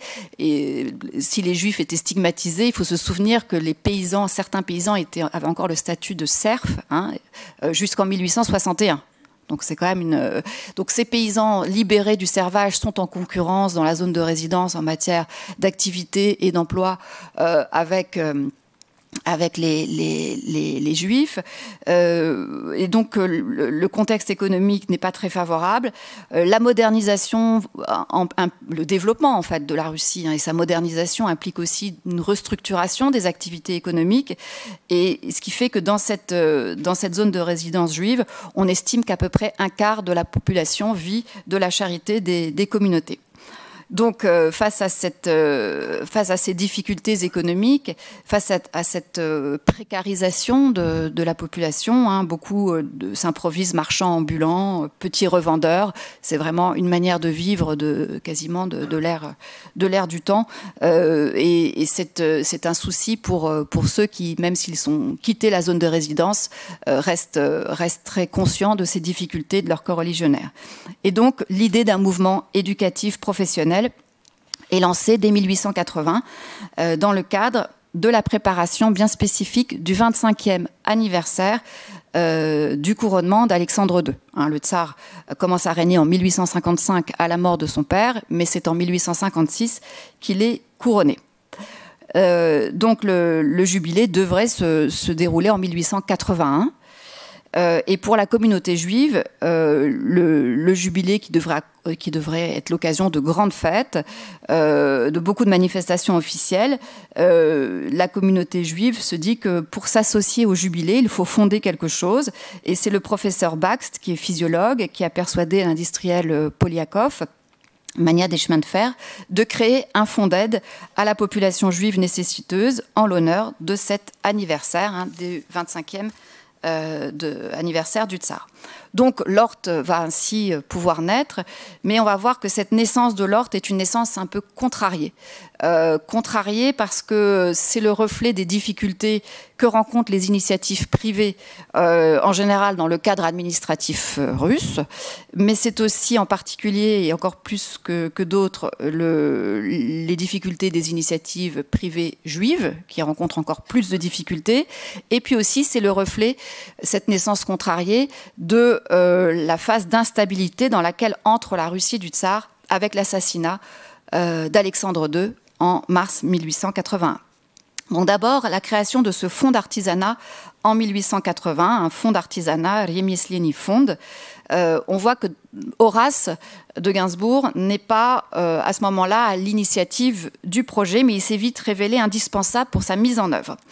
Il est l'héritier vraiment désigné de son père, Horace, dans tous les domaines, même s'il n'est pas l'aîné des enfants d'Horace, ni l'aîné des fils d'ailleurs, mais il est considéré par son père comme le plus capable, celui qui est le plus digne de lui succéder. Il est désormais le patriarche de sa famille, un patriarche qui a été marqué par un certain nombre d'épreuves. Il a perdu assez récemment, enfin en 1876, sa femme Anna, qui est morte en mettant au monde leur 11e enfant. Il a perdu aussi l'un de ses fils, Marc, qui était promis à un avenir de peintre sans doute talentueux, et il a perdu son père en janvier 1878. Horace de Gainsbourg, dont vous voyez ici le beau visage et la belle chapka, est aussi un homme de grand charisme, hein, dont la présence a toujours été... voilà, il suscite des commentaires élogieux, et sa bonté aussi fait l'unanimité. En 1880, au moment de la fondation de l'Ort, il a 48 ans et il a choisi en 1880 de rapatrier toute sa famille, c'est-à-dire ses enfants, à Saint-Pétersbourg, de quitter en ce qui le concerne cette double résidence parisienne et pétersbourgeoise et de s'établir complètement à Saint-Pétersbourg. Et l'hôtel particulier de la rue de Tilsit qu'avaient fondé les Gainsbourg, hein, l'hôtel Gainsbourg, va d'ailleurs être mis en vente peu de temps après. Ça montre son attachement très fort à la Russie, à la communauté juive russe en particulier. À cause donc de son expérience déjà en matière philanthropique, de sa connaissance des cercles gouvernementaux et de son implication dans la communauté juive, donc il n'est pas envisageable de créer un projet d'envergure comme la future Hort sans l'y associer. Les autres fondateurs ont aussi leur propre culture philanthropique. Hein, Poliakov est investi dans Polyakov est investi dans la formation technique et a créé des établissements spécialisés pour son personnel des chemins de fer. Bakst, qui est un physiologue, est déjà membre de la Société pour la propagation de l'instruction. Il travaille à la fondation d'une académie théologique juive chargée de former des rabbins modernes à ce moment-là. C'est aussi un des grands sujets que je ne vais pas aborder ici, mais c'est une des préoccupations importantes de ces élites juives russes. Et quoique de tempérament très différents, Bakst et Gainsbourg sont liés par une même réflexion. Ils cherchent des solutions à la crise du judaïsme russe, cette crise du judaïsme qui entraîne, comme vous le savez déjà, beaucoup de départs et beaucoup d'émigrations, ce que eux déplorent, et ils veulent trouver des solutions à cette crise et à ces départs. Donc le fonds d'artisanat reçoit l'autorisation officielle d'être créé le 22 mars 1880. Une collecte peut donc être lancée. Cette collecte, en plus des 3 hommes déjà cités, elle est signée par d'autres financiers proches des Gainsbourg, qui sont aussi membres de l'élite juive. Un homme aussi très proche d'Horace, qui va être associé à la création de l'ordre, qui est Abraham Zak. Le fonds du jubilé se fixe un objectif précis qui est aider les écoles juives de commerce et d'artisanat déjà existantes, ouvrir de nouvelles écoles, recruter des maîtres, former des maîtres, faciliter la mobilité des artisans et aider aussi les colonies agricoles juives, en établir de nouvelles, créer des fermes modèles, créer des écoles d'agriculture. Voilà le projet tel qu'il est déjà énoncé en 1880. Donc là, le projet la collecte est autorisée. Une deuxième autorisation vient en septembre 1880. Le ministre de l'Intérieur autorise la formation d'un comité provisoire pour l'établissement d'une société pour le travail artisanal et agricole chez les Juifs de Russie. C'est la dénomination d'origine dont Laure Fourtage a déjà évoqué. Donc ce comité provisoire, il est chargé de la mise en œuvre du fonds. La campagne de collecte étant une réussite, elle a duré 6 mois, elle a recueilli beaucoup d'argent, apparemment 204 000 roubles. Évidemment, les membres fondateurs sont de généreux donateurs qui aussi s'engagent à donner annuellement à la société. Et donc, finalement, le comité peut être mis en place. En novembre 1880, les responsables de ce fonds d'artisanat, donc Polyakov est le premier président du fonds d'artisanat, Horace est membre principal, et Abraham Zak est trésorier, et Bakst est le coordinateur. Voilà les 4 hommes qui sont à la tête de ce comité. Le fonds reflète bien le climat aussi de l'époque. Ce fonds d'artisanat, avec un gouvernement de moins en moins disposé à donner des droits aux Juifs. L'idée des fondateurs, c'est qu'au moins les privilèges, enfin les droits, c'est pas vraiment des privilèges, les droits accordés aux artisans juifs pourraient être étendus au plus grand nombre possible. D'où l'importance de favoriser l'artisanat parmi la population juive et de créer une sorte de classe d'artisans qualifiés, qui serait ainsi protégé par un statut spécifique. Le deuxième objectif, c'est de développer l'agriculture parmi les Juifs. Et effectivement là, de montrer que les Juifs sont engagés dans des activités productives. Ce qui est important, ce qui a déjà été mentionné, ce qui est important aux yeux de cette élite. On va voir que l'Orte se met en route dans un contexte très hostile. Cette lente mise en route, puisqu'en fait, officiellement, le fonctionnement vraiment de la société n'est établi qu'en 1906. Donc entre 1880 et 1906, c'est une très lente mise en route qui se fait. Et d'ailleurs, en 1906, Horace sera le seul survivant des fondateurs et donc va assurer la présidence de ce qu'on appelle désormais vraiment l'Orte. Et il en assurera la présidence jusqu'à son décès en 1909. La lente mise en route, elle est liée bien évidemment à l'assassinat du tsar. Le tsar est assassiné en mars 1881, donc il vient interrompre net tous les projets liés au jubilé.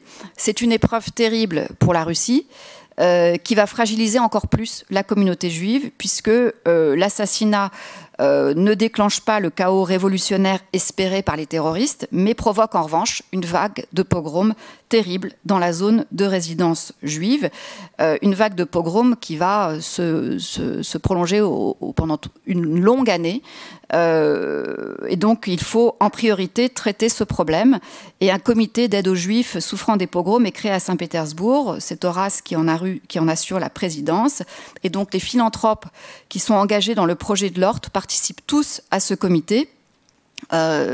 Ces philanthropes veulent aussi alerter le tsar sur l'injustice qui frappe les Juifs. Donc Horace et Abraham Zak se rendent en délégation auprès d'Alexandre III en mai 1881, accompagnés d'autres membres de la communauté, et essayent de dialoguer avec le tsar en montrant que les violences contre les Juifs sont vraiment le fruit d'une injustice profonde, ce à quoi le tsar oppose que quand même, certes, c'est déplorable et c'est bien triste, mais que les activités économiques des Juifs peut-être appellent sur eux le mécontentement des paysans puisqu'ils exploitent, les paysans sont exploités par les Juifs. Donc ce à quoi Zak essaye de répondre que les Juifs n'ont justement pas assez l'opportunité de travailler comme artisans ou de travailler hors de la zone de résidence, on voit bien que tout ce qui est lié aux préoccupations de la fondation du futur Hort reste évidemment complètement d'actualité pour cette élite juive, d'autant plus que les pogroms finalement vont accentuer la paupérisation des communautés juives. Il y a les morts, il y a les blessés, mais il y a aussi tout simplement les dégâts matériels liés à ces violences qui sont pendant cette première phase de pogrom très importants. Les dégâts matériels sont importants et jettent dans la misère des milliers de familles juives. Donc, le fond existe, mais il va rencontrer de nombreux obstacles.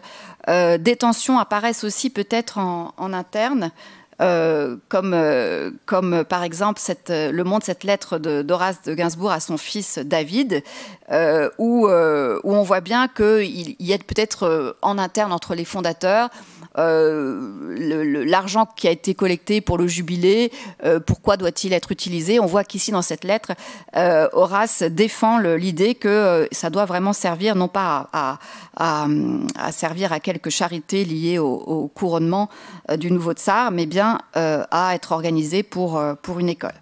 Les désaccords entre les fondateurs sont vite dépassés. Les autres principaux obstacles sont plutôt administratifs, avec le gouvernement qui bloque l'achat de parcelles agricoles, qui bloque un certain nombre d'activités proposées par le fonds d'artisanat. L'Hort, du coup, dans ses premières années de fonctionnement, est vraiment confronté à des iniquités croissantes. Et donc, en fait, par le biais de ses membres, par le biais de ses activités, il agit sur de nombreux fronts de la vie juive, comme la question des colonies agricoles, qui sont remises en cause par un rapport du tsar et qu'il faut que Horace finance un contre-rapport pour qu'elle soit finalement conservée et puisse continuer à fonctionner. C'est la lutte aussi contre les expulsions, puisque autre conséquence des pogroms particulièrement injuste, c'est les fameuses lois de mai, les règlements de mai 1882, qui imposent que tous ceux qui ne peuvent pas prouver leur domiciliation, les conditions juridiques de leur domiciliation doivent être expulsés des zones où les Juifs n'ont pas le droit de vivre. Donc ça provoque là aussi un grand désordre et de grande misère. Donc voilà aussi un sujet sur lequel il faut se battre. Une nouvelle commission officielle pour fixer le droit des Juifs est nommée, c'est la commission Pahlen. Et on voit que cette commission Pahlen, les membres de l'Hort, les membres fondateurs de l'Hort sont très investis, essayent de lui donner des rapports et des précisions et viennent présenter leurs projets, leurs conclusions pour que les droits des Juifs soient étendus. Dans ces rapports de conclusion qu'ils viennent présenter à la commission Pahlen, tous ensemble, il est question notamment de l'importance d'autorisation donnée aux artisans ou encore aux agriculteurs juifs. Mais en fait, les membres de la commission Palen ne vont pas valider ces propositions. Il y a de fortes tensions au sein de cette commission. À une courte majorité, les propositions ne sont pas validées. Et donc on voit bien qu'à ce moment-là, on est en 1887, les droits des Juifs sont encore au point mort. Bien évidemment, l'Ort est aussi sur le front des pogroms. Vous savez qu'une nouvelle vague de pogroms va sévir en Russie entre 1903 et 1906. C'est à ce moment-là une vague qui est encore plus cruelle et encore plus ruineuse que la première. C'est désormais non plus Horace qui agit, c'est son fils David qui va être à la tête des activités philanthropiques. David est aussi membre de l'Ordre, membre de l'OPE et président de la JCA, de Jewish Colonization Association, qui va travailler beaucoup, en fait, cette association va être très impliqué dans les projets de l'Ort en apportant des fonds pour les écoles, pour les ateliers, et on voit que les différents sphères d'activité de l'Ort, par exemple la modernisation des ateliers de production de chaussures ou encore la formation de chauffeurs, le permis de former des gens à la conduite, etc., sont aussi soutenus par la JCA, ainsi que les écoles d'agriculture comme la ferme agricole de Minsk, par exemple, ou l'école de Novopoltava. Donc tout ça fait que finalement, on se retrouve à constater que les combats sont toujours les mêmes. C'est vraiment après la révolution de 1905 que l'Ort a pu commencer à fonctionner d'une façon beaucoup plus diversifiée et plus efficace dans l'ensemble impérial russe. Mais c'est encore peu par rapport aux injustices que subissent les Juifs. Et puis en décembre 1910, David de Gainsbourg, donc, qui était un orientaliste, décède à Saint-Pétersbourg. Et l'un de ses plus proches collaborateurs écrit à ce moment-là au secrétaire de l'Alliance israélite pour l'informer de cette triste nouvelle. Et je voudrais conclure sur cette lettre. Notre bon baron David n'est plus et cette perte est encore plus douloureuse que celle de son père. Avec David, nous avons perdu une force intellectuelle, un grand savant juif, un grand hébraïsant, un talmudiste distingué et un juif des plus ardents. Il est malheureusement le dernier Mohican dans la famille Gainsbourg et dans le judaïsme russe. Nous n'aurons plus personne qui puisse lui être égal. Dans le comité central, dans la communauté, il sera remplacé par M. Warszawski, en partie par M. Kamienka, mais ils seront de beaucoup inférieurs à Gainsbourg. Oui, nous n'avons pas de chance. Nous traversons une crise politique des plus terribles et nous perdons nos meilleures forces. Alors, en réalité, il y a d'autres gens, sans doute, qui sont capables d'assurer des combats aussi. Mais c'est ce qui m'intéresse dans cette lettre, c'est de voir qu'en 1911, le constat d'une très grande difficulté à laquelle se trouve confrontée la communauté juive est clairement posée et que ces difficultés, comme vous le savez, elles vont être considérablement amplifiées avec la Première Guerre mondiale et la Révolution. Voilà, je vous remercie. Merci beaucoup pour ce lien vers, maintenant explicitement vers l'Ort, mais aussi on peut noter que cette tradition d'engagement d'une famille devient quelque chose quasi héréditaire, bien que le fondateur, on peut dire lui-même, avait fait une espèce d'apprentissage venant d'un fermier des alcools qui est devenu un banquier. Mais cet apprentissage-là, évidemment, c'est pas le même que vont faire des jeunes dans les écoles.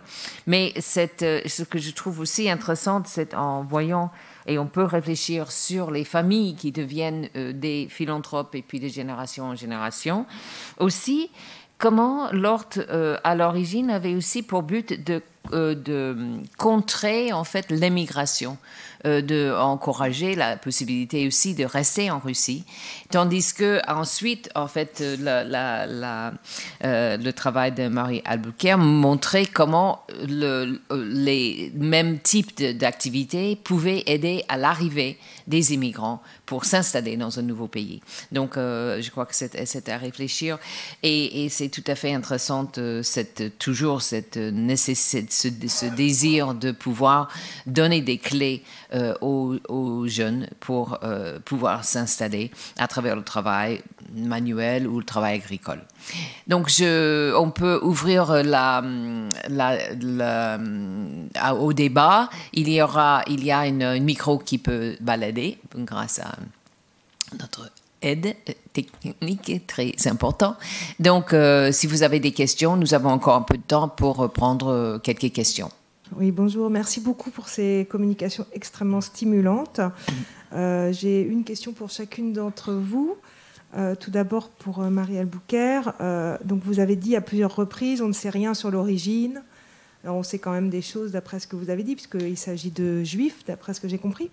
Alors, comment sait-on, quelles sont les sources quand même sur la prise en charge, sur le recrutement? Est-ce qu'il y a quand même des choses là-dessus? Ça, c'est ma première question. Et vous avez dit, les patrons ne sont pas tous juifs. Alors, comment vous savez ceux qui sont juifs, ceux qui ne sont pas juifs, puisque s'il n'y a pas de source, enfin voilà. Donc, je voulais en savoir un petit peu plus sur ces échelons intermédiaires entre les membres que vous avez très bien décrits, directeurs, il y a les élèves ou les apprentis, et aussi qui sont les personnes qui travaillent donc, dans cette société, cette école, etc. Voilà. Et ma deuxième question, c'était pour Lorraine, c'est ça?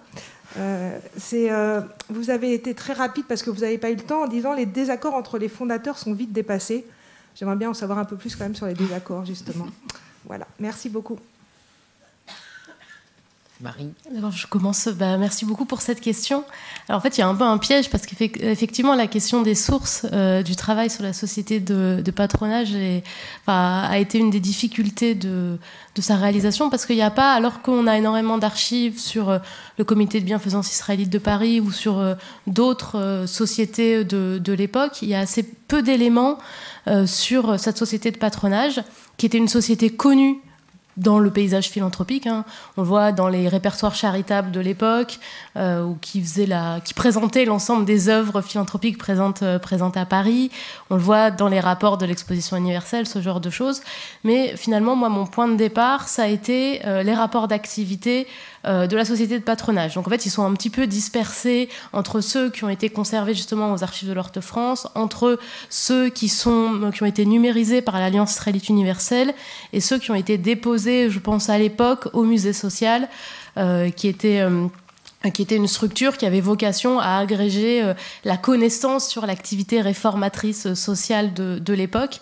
Et en fait, ces rapports d'activité, effectivement, c'est des documents qui présentent des limites, hein, parce que c'est vraiment des documents sur lesquels la société parle aux futurs donateurs. Donc, c'est des documents promotionnels assez nets, mais en fait, mais ils peuvent servir de point de départ, en fait, qui permet ensuite de tirer le fil et d'aller chercher des indications ailleurs. C'est-à-dire qu'il y a à la fois des descriptions des activités, c'est là d'où viennent une partie des citations. Il y a également des listes de noms. Donc les listes de noms, c'est la liste des donateurs. Donc ça, effectivement, il y a un travail qui pourrait être réalisé sur la liste des personnes qui ont souscrit aux sociétés de patronage. Il y a la liste des membres. Et en fait, c'est sur la base de la liste des membres que j'ai pu ensuite approfondir le travail sur les membres. Mais c'est vrai que sur les bénéficiaires, à la fois sur les patrons et sur les apprentis eux-mêmes, on n'a que des éléments quantitatifs. Et donc, du coup, qui ne nous permettent pas, ou en tout cas, qui ne nous permettent pas de rentrer beaucoup dans le détail sur qui étaient les apprentis, où est-ce qu'ils habitaient, qui étaient leurs parents. Alors, je pense qu'il y a des choses qui pourraient être réalisées, notamment sur la base des apprentis devenus ensuite patrons, parce que là, on a leur nom, leur adresse et l'activité qui est réalisée. Donc là, je pense que ne serait-ce que ces éléments-là, ça pourrait servir de point de départ sur un approfondissement de ce travail-là. Et dernier élément sur lequel on a peu d'éléments, et ça, c'est, je pense, un biais clairement de ces rapports d'activité, c'est une forme d'invisibilisation des professionnels de l'école de travail, en fait. On connaît le nom des directeurs, mais en fait, ils sont pas très peu mentionnés dans les rapports d'activité. On connaît le nom de certains des enseignants qui ont exercé à l'école de travail, mais là aussi, c'est juste des petites indications sur lesquelles il y a clairement des compléments qui seraient à retrouver. Donc là, on est vraiment au stade de l'ébauche. Merci. Évidemment, le mot c'est bénéficiaire et c'est pas récipient que j'ai utilisé tout à l'heure, qui n'est pas tout.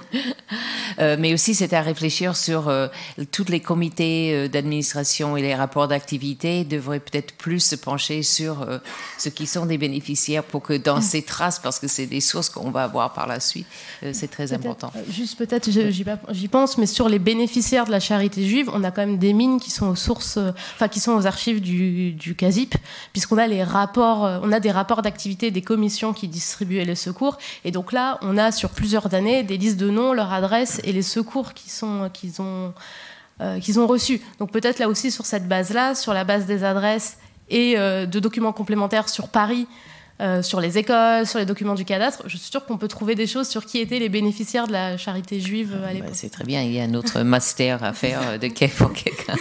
Merci. Il y a une question ici. Je me permets juste de donner la parole au directeur actuel de l'école de travail, Philippe Alfandari, qui pourra certainement nous éclairer aussi sur des archives, puisque j'ai appris aussi il y a quelques temps qu'on avait des documents très, très intéressants qui pourraient permettre d'approfondir cette histoire. Donc je lui laisse la parole. Donc, juste sur la partie des bénéficiaires donc des actions de bienfaisance, il y a l'école de travail, maintenant c'est déposé au mémorial de la Shoah, un registre avec le nom des inscrits. Donc il y en a, à ma connaissance, je crois, 1853. D'accord. Avec le nom, le prénom, le lieu de naissance. Donc là, on peut découvrir que l'essentiel des bénéficiaires à l'époque étaient des gens qui venaient d'Europe de l'Est. Le nom du patron, l'adresse du patron, la date d'entrée à l'école, la date de sortie de l'école et les raisons de sortie de l'école. Et ils sont Marie, peut-être je me trompe, mais je crois que je vous en ai parlé. Hein. C'est un registre, on ne s'est pas rencontrés. On ne s'est jamais rencontrés, mais je suis ravie de l'apprendre. Voilà, donc il y a un registre, et à part ça, il y a des rapports du conseil d'administration qui sont conservés dans mon bureau, dont certains remontent au début du XXe siècle. Donc on a quand même toute une série d'informations, pas seulement quantitatives, mais plus après ça. Malheureusement, ce registre se termine en 1944, au moment de l'arrestation des directeurs et de la déportation des gens qui étaient présents à l'école. Enfin, il y a vraiment toute une série d'informations extrêmement complètes. Et il y a dans mon bureau un buste de Albert Cohn. Si, alors là, la recherche continue, c'est très bien. Il y a une question qui m'a été posée, je vais peut-être y répondre si j'ai le temps. Oui. Donc merci pour votre question, Claire Zalk. Vous parlez j'ai évoqué en effet un différend à l'intérieur du groupe des fondateurs du fonds d'artisanat. Alors ce différend, on parlait de sources et d'archives, il est, en ce qui me concerne, il est renseigné par cette lettre qui vient des archives donc, qui sont déposées à la Bibliothèque nationale à Saint-Pétersbourg, dans le fonds Gainsbourg, où il y a un très riche fonds de cette bibliothèque, parce que en fait, David de Gainsbourg étant un orientaliste reconnu, les bolcheviks ont saisi ses papiers, ses archives, sa bibliothèque. La bibliothèque Gainsbourg est une des plus belles bibliothèques de Judaïka. Et comme ils l'ont fait pour les collections Morozov et Choukine, ils ont divisé le fonds. Il y en a une partie à Saint-Pétersbourg, une partie à Moscou. Les très beaux ouvrages de Judaïka, les plus précieux, sont à Moscou. Et le fonds d'archives familiales, communautaire, enfin tout ce qui était leur correspondance, puisque David conservait les papiers de son père, de son grand-père. Donc ça fait un fonds extrêmement riche, avec plus de presque 2000 dossiers, c'est colossal. Dans ce fonds, il y a des lettres d'Horace à son fils. Dans cette lettre d'Horace de 1882, il se trouve qu'à l'été 1882, Horace a quand même, malgré le climat général, a préféré prendre, comme d'habitude, ses vacances dans des villes de bain et terminer à Dinard. Donc il a quitté la Russie, mais il a laissé David qui était une personnalité particulièrement consciencieuse et particulièrement impliquée. Il l'a laissé aux affaires à Saint-Pétersbourg. Et on voit bien que David a des difficultés à ce moment-là dans les négociations et les relations avec les membres fondateurs du fonds d'artisanat. La question, c'est vraiment tout cet argent qui a été collecté, qui est assez important pour créer le fonds, qu'est-ce qu'on va en faire? De ce que je comprends, mais ma source, c'est donc la lettre d'Horace, donc le point de vue d'Horace, c'est que Bakst aurait... il y aurait l'idée que ces fonds pourraient être alloués à d'autres fonctions de charité au moment du couronnement du nouveau tsar, qui pourrait être finalement passé on quitte cette idée du jubilé et de fondation d'un fonds d'artisanat pour faire autre chose. C'est ce que je comprends de la lettre d'Horace. Il faut aussi peut-être souligner que il peut y avoir aussi quelques voilà, quelques vexations, quelques problèmes de relations d'ordre privé et personnel entre les uns et les autres, à ce moment-là, Horace de Gainsbourg est vraiment en position extrêmement dominante dans la communauté juive russe. Il est fort possible qu'il ne prenne pas vraiment le temps d'exprimer ses pensées, ses attentes à ceux avec qui il est engagé dans des projets, et que les autres, du coup, prennent un peu la mouche et choisissent de temps en temps d'agir dans son dos. Donc, ce qu'on comprend avec on imagine qu'avant cette réponse d'Horace, il y a une lettre de David où il énonce les difficultés qu'il rencontre dans la mise en œuvre et l'emploi qu'on va faire du fonds d'artisanat. Mais les choses vont se rétablir par la suite. Voilà. Merci. Est-ce qu'il y a d'autres questions? Dispose-t-on actuellement d'archives sur les premières ouvertures d'écoles en dehors de Saint-Pétersbourg? Alors. Question pour Laure, peut-être, non? Oui. Enfin, je ne sais pas si, Lorraine, si vous avez une... Il y a des archives pour... Oui. Si dans chaque pays ou pas? Saint-Pétersbourg, c'est pas toute la Russie. Oui, c'est ça. Alors, je vais me permettre peut-être de dire quelques mots. Oui.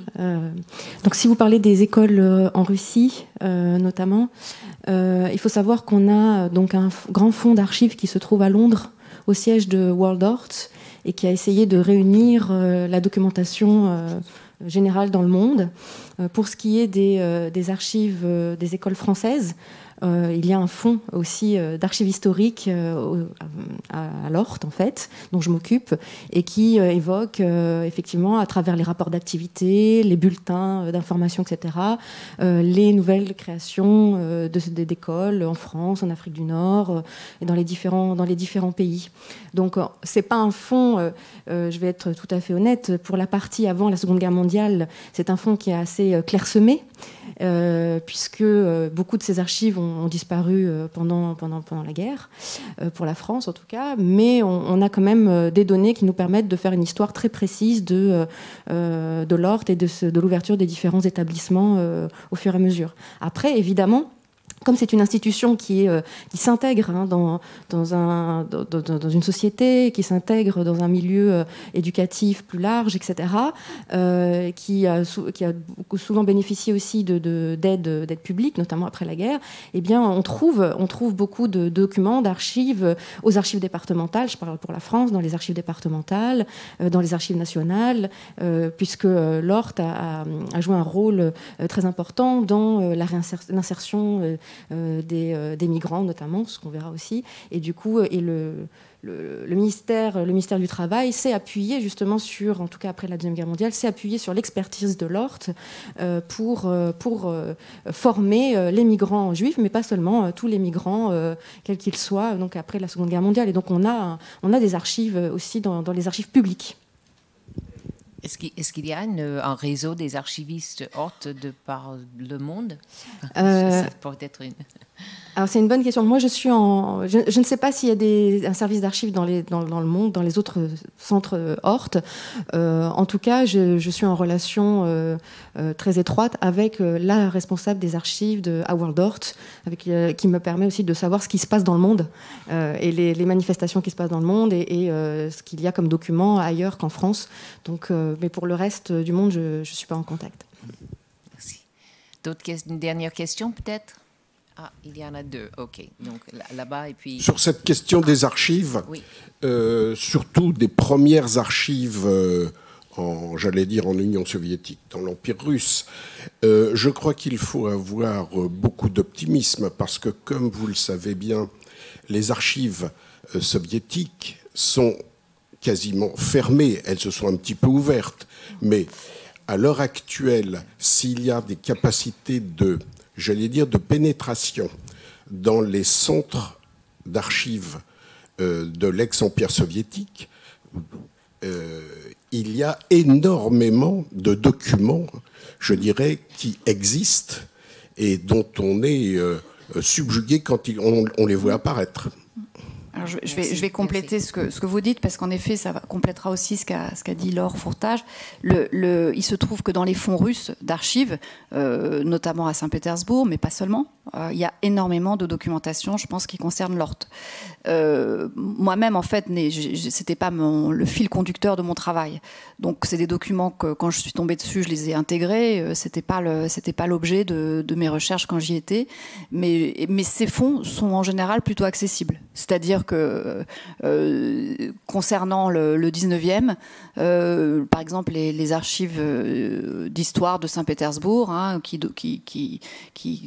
abritent énormément de documentation, le RGIA, il n'y a pas de raison que l'autorisation de consulter ces fonds ne soit pas donnée. En tout cas, moi, je n'ai pas rencontré ce genre de difficulté. Merci. Mais la difficulté, elle est plutôt le côté très éparse de ces archives. Et là, c'est beaucoup de temps auquel il faut consacrer pour les lire. Bonjour. Est-ce qu'il existe des liens entre l'ORT et le Bund, qui est un mouvement d'union des travailleurs juifs en Russie, qui a une vision un peu politique, mais bon... voilà. Alors, je vais répondre très brièvement à cette question. Il se trouve que le Bund et l'ORT, ils ont peut-être des liens à travers des gens qui auraient milité dans l'un des mouvements et qui auraient été membres de l'association ou soutenus. Donc, des liens, il y en a forcément. Ça, c'est impossible qu'il n'y en ait pas. En ce qui concerne les membres fondateurs, on n'est pas du côté vraiment de l'engagement politique du Bund. C'est-à-dire que la famille Gainsbourg, mais aussi, je pense, les Poliakov ou Zach ou encore Baxt restent dans une logique politique qui est celle de la légitimité. Alors, c'est une logique politique qui du coup, n'est pas très contestataire en matière de remise en cause du pouvoir impérial, hein, et de l'empereur. Bon, cette logique qui est apparente au moment par exemple, quand Horace fête ses 70 ans en 1903 ou 1904, 1903 je crois, il a à ce moment-là, il est fêté très publiquement, invite le ministre, lui rend visite. Bon, donc cette logique disons d'être fidèle au pouvoir tel qu'il existe, elle est quand même chez eux, elle s'accompagne en fait assez tôt quand même d'une conscience que les relations qu'ils ont avec ce même pouvoir dont ils estiment qu'il est légitime sont des relations faussées et iniques, hein. Ils en ont conscience, ils ne sont pas naïfs, et je dirais que c'est plutôt à la génération des enfants d'Horace où ils commencent à se rapprocher des partis plus libéraux, par exemple du parti cadet, hein. Mais ils étaient plus proches du parti cadet que du Bund, quand même. C'était pas des révolutionnaires. Merci beaucoup. Même question. Je voudrais poser une question sur les relations entre le Bund et l'Alliance israélite universelle.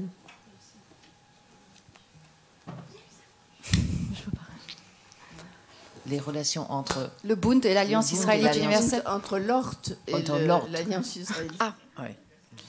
Alors, vu de Russie, en fait, c'est très clair, le lien. Il se trouve qu'au moment de la création de l'Alliance israélite universelle, les Gainsbourg étant à Paris aussi, j'imagine qu'ils connaissent Netter, ils connaissent...